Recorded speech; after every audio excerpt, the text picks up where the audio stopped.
Les grandes gueules. Tout sur les dessous de l'actu. Ici, l'actu rime avec liberté de ton sur Radio Espace. Également sur Espace TV tous les soirs, juste après Moussa Moïse Silla. Nous vous retrouvons, mesdames et messieurs, pour vous dire comment se porte notre pays. Nous sommes le 27 novembre 2018. Merci de nous rejoindre. Notre invité nous rejoindra dans un instant, mesdames et messieurs, qui n'est autre que Dr Gouressi Kondé. Il faut le rappeler, il est le président de la CANEG, Convention des acteurs non étatiques de Guinée, alors qu'un bras de fer judiciaire oppose en ce moment le gouvernement guinéen à des familles menacées de déguerpissement à Kapororaï, dans la commune de Ratoma. Les souvenirs de la précédente opération du genre menée sous le règne du feu général Lansana Conté restent vivaces, il faut le souligner. Les blessures loin d'être fermées, et comme pour raviver donc le braise de la polémique liée à cette opération, des accusations récemment portées par l'ancien chef de ce quartier, aujourd'hui ministre de la République, à l'encontre d'une des autorités influentes d'alors. Beaucoup de questions à se poser ce matin et surtout à répondre. Que répond-il à ces accusations portées à sa charge? Quelle est la vérité sur l'arrestation en 1998 de l'opposant Alpha Condé, actuel président de la République? Quel regard d'ensemble sur les dernières évolutions dans l'actualité sociopolitique du pays? Gouressi Kondé, docteur Gouressi Kondé, il est notre invité de parcours, le grand oral à suivre donc dans cette émission. Réaffectation du budget destiné au projet d'école d'excellence des mines de Bokeh. On y revient. La récente sortie sur nos antennes du ministre de l'Enseignement supérieur de la Recherche scientifique a du mal à passer au sein de l'Institut Géomine de Bokeh. Comment réagit-on à cette communication du ministre Abdoulaye Yoro Baldé? Nous essayons de comprendre quelle est la vérité dans cette affaire de réaffectation du budget alloué au projet d'école d'excellence des mines de Bokeh. Docteur Oumar Keïta, il faut le rappeler, il est le directeur général de Géomine, Institut Géomine de Bokeh. Il sera en direct dans cette émission Les Grandes Gueules. Beaucoup de réactions ce matin avec les auditeurs sur Twitter. On va y aller, Mahmoud. Hop, et par ça, on commence avec ce premier qui nous écrit sur Twitter, sur le hashtag GG, Alpha Oumar Barry, hashtag GG. Bonjour, les crises dans ce pays, nous en avons beaucoup eu et nous avons assez en ce moment aussi. EDG doit nous épargner. Alors là, vraiment, on n'a pas besoin. En tout cas, Sidia nous a éclairé la lanterne. Il n'y a pas de magie. Merci Alpha Oumar Barry, donc qui nous écrit ce matin sur Twitter. On reste toujours dans le sillage avec Sultan de Conakry aussi qui réagit. Je reste sur ma position sur Caleta, le plus mauvais barrage du monde, au monde. Avant Caleta et pendant la saison pluvieuse, Conakry avait le courant. Donc, je ne vois aucune observation que ce barrage qui a coûté fortune. Donc, on donne des contrats aux amis et on s'étonne du résultat. On reste toujours dans le sillage, toujours avec ses auditeurs sur hashtag Espace GG. Beaucoup de réactions. On y va avec, je pense qu'on l'a lu déjà. Voilà. Lui qui revient encore, c'est Alpha Oumar Barry. Je pense qu'on a lu ce message. On va y aller sur notre plateforme. Nous, on nous avait dit avec ce barrage, c'est possible de vendre de l'énergie aux pays voisins, de gros vendeurs d'illusions réunis et qui s'enrichissent sur le dos du peuple. C'est triste. On prive des citoyens de courant. Aucune communication. C'est nous qui nous envoie ce message. Il y a des sasseries actu à Conakry. C'est cigarettes pour les moustiques. Je comprends pas ce qu'il veut dire. Tu allumes, il fume ça toute la nuit. Voilà. C'est Kondé Bangali qui nous envoie ce message. On reste toujours dans le sillage avec ses auditeurs, toujours sur le hashtag Espace GG, avec Lamarana Yimberin aussi qui nous écrit bonjour. Au-delà de tel ministre vous a dit, s'il vous plaît, cherchez à savoir la vraie vérité non maquillée sur la passation de ce marché de gré à gré sur le clan que le clan s'octroie. Hier, on parlait de son ami mauritanien pour le transport d'argent vers Dubaï et un autre pour la gestion du groupe électrogène. Avant ça, on nous parlait aussi de son ami malien pour l'engrais ou l'autre burkinabé et Boumaf avec 60 millions sur la route Kisutougou-Kaban. Vive la délinquance économique. C'est évidemment Lamana Yemberin qui nous envoie ce message sur Twitter. Beaucoup de réactions sur Twitter ce matin avec les auditeurs. Sinon, on va y aller avec les SMS aussi, avec ce auditeur fidèle, Afamoussa Makadiabi. Bonjour les grandes gueules, bonjour à toute l'équipe. Nous avons de belles perspectives pour une stabilité de l'électricité en Guinée. C'est la volonté de Fama, c'est le souci de Fama, malgré la volonté et le souci de certains cadres pour ternir l'image du président et ce régime. Ce comportement des DG est un sabotage qui nous indigne à plus d'un titre, alors qu'ils ont tout l'accompagnement du gouvernement et ils ont un agenda caché contre ce régime et veulent arnaquer l'État. C'est Alpha Moussama Kadabi qui nous envoie ce message. Sur Espace TV, vous avez rendez-vous évidemment avec cette émission. Le temps d'une petite pause et puis derrière, on va revenir pour continuer l'émission avec vous. Les grandes gueules d'Adafo Média, seule émission dans l'histoire de la radio en Guinée à franchir le cap des 5 millions d'auditeurs. À Bokeh, Cancan, Labé sur Radio Espace Région. À Kindia sur Kanyazik. En forêt sur Sahali FM. Meilleure émission talk-show panafricaine sur le continent, jamais éditée dans la sous-région. Bienvenue chez les GG. Ici, on ne prend pas de gants. Le docteur Kouressi Kondé se prépare, il est le président de la CANEG, Convention des acteurs non étatiques de Guinée.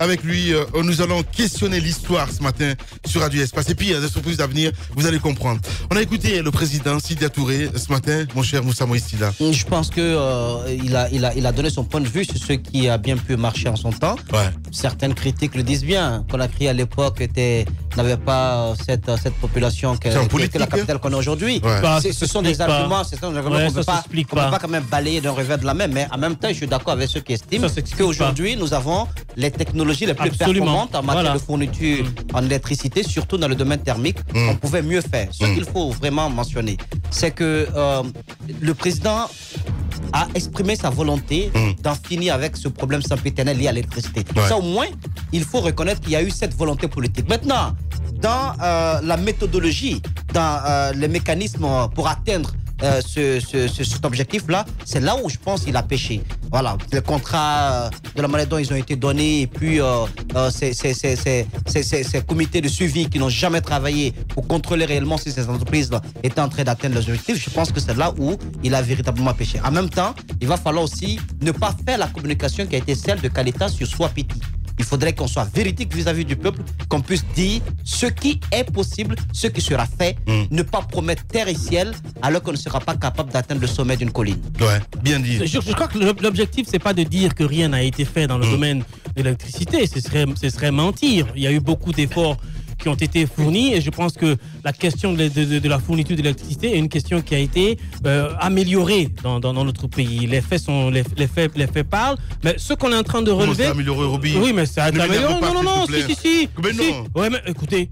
Il y a plus de courant aujourd'hui qu'avant. Ça, c'est une réalité. Qu'est-ce qui est dit à 9h? Non, je le suis. Encore une fois, je reviens sur je vais remarcher sur ma langue. Bien. Et comme ça, tu vas me suivre. Tu vas sortir un peu du papier, me suivre. Ouais. Je dis que l'objectif n'est pas de dire que rien n'a été fait en termes d'amélioration de fourniture d'électricité en Guinée. Beaucoup de choses ont été faites.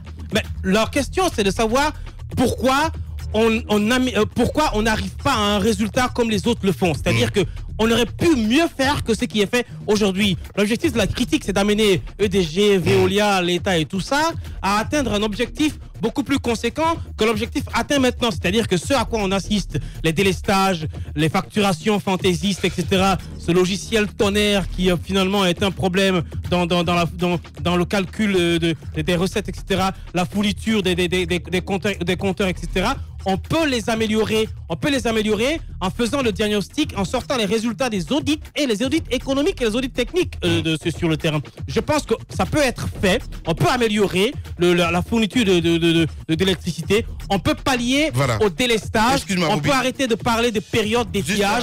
C'est possible. Docteur Oumar Keïta, on n'arrive pas à le joindre pour l'instant. Le DG de l'Institut mine de Bokeh. Allez-y. La question, c'est qu'on peut améliorer, on peut arriver à un résultat beaucoup plus escompté. C'est à cela, justement, notre cri de cœur ce matin. Maintenant, les différents directeurs de EDG qui se sont succédés à la tête de cette entreprise-là, il y en a d'autres qui se sont transformés, du coup, en écrivains. Okay. Les audits ont été faits, les résultats n'ont jamais été publics. Il y a eu des détournements de fonds au sein de cette organisation étatique, mais ceux qui ont causé ce dommage-là n'ont jamais été punis. Donc c'est tout un facteur réuni qui sont là, qui font que EDG, Veolia, etc.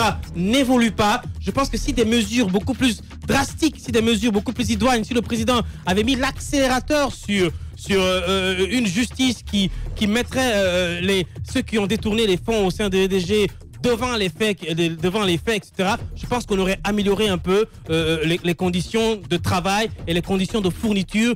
Mais on continue à parler de la ligne de transport, qui a des problèmes, etc. Je pense qu'aujourd'hui, la question n'est pas là. La question, c'est qu'il y a beaucoup qui a été fait, mais on peut encore faire plus. Bien, allez-y. Et justement, le problème, c'est ce regret du passé. Vous remarquerez que dans beaucoup de domaines, on dit, ah, la Guinée était comme ça. En Guinée, avant, on avait ceci, mais aujourd'hui, on a ça. Ah, c'était mieux avant. C'était mieux avant. Ouais. C'est pour dire qu'on ne tire jamais les leçons. Il y a des réformes qui sont engagées, mais après le passage d'une personne, c'est fini. On oublie tout. C'est à croire qu'il n'y avait pas une base pour qu'on puisse, si on veut conduire cette réforme, et on se retrouve à regretter et à reprendre tout à zéro. Et ça, c'est le problème lié à la continuité dans l'administration aujourd'hui. Sinon, c'est pas normal qu'on se retrouve à ce stade à vouloir tout reprendre. Mais toujours est-il que quel que soit avant ou aujourd'hui des réformes à l'ancienne ou je sais pas à présent, le plus important c'est la gestion. Une meilleure gestion. Et c'est ce qui fait défaut aujourd'hui quand on parle des DG et de pas mal de domaines. Donc, tant qu'on ne corrigera pas ça, on ira avec Swapiti, on se retrouve avec pas mal de problèmes. Il l'a dit, M. Sida Touré, et c'est vrai aujourd'hui, c'est une réalité. Il y a les pays qui collaborent pour donner de l'électricité par là et prendre de l'autre côté. Il faut aller vers toutes ces solutions, mais après, il faut une vraie volonté. Et des fois, ça passe par les ressources humaines. La question se pose aujourd'hui, on a tendance à faire appel aux autres, mais les autres là aussi qu'on appelle, ce sont souvent des personnes décriées ailleurs. On ne tient pas compte des critères. Tout ceci, c'est compliqué. C'est pourquoi il faut une vraie volonté politique pour sortir de cette situation. Mais si on reste dans les effets d'annonce, on se retrouvera toujours à regretter le passé. Mafoudia Bangoura.